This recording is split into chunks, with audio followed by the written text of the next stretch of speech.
غریبوں کو کھانا کھلانا۔ حضرت عمر کے صاحبزادے حضرت عبداللہ مسکینوں کا، غریبوں کا بڑا خیال رکھتے تھے۔ بغیر کسی مسکین کو اپنے کھانے میں شامل کیے ہوئے کھانا نہیں کھاتے تھے۔ ایک بار ان کا جی چاہا کہ مچھلی کھائیں۔ مچھلی منگائی گئی اور ان کی بیوی صفیہ نے بڑی لذیذ مچھلی تیار کی۔ دسترخوان پر کھانا رکھ دیا گیا۔ اتنے میں باہر سے ایک مسکین کی صدا آئی۔ آپ نے بیوی سے فرمایا کھانا مسکین کو دے دو۔ ایک بار لوگوں نے ان کی بیوی کو ملامت کی کہ تم اچھی طرح ان کی خدمت نہیں کرتیں۔ بولیں کیا کروں، ان کے لیے محنت سے کھانا تیار کرتی ہوں مگر وہ کسی مسکین کو کھانا کھلا دیتے ہیں۔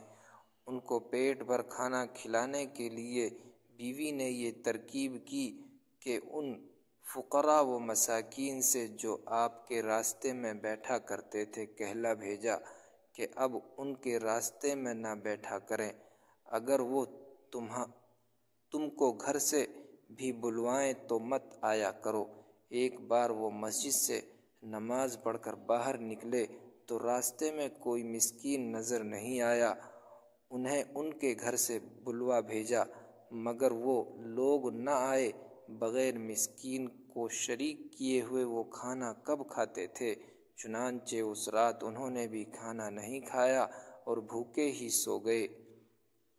یہ تھی ان کے دل میں غریبوں کی محبت۔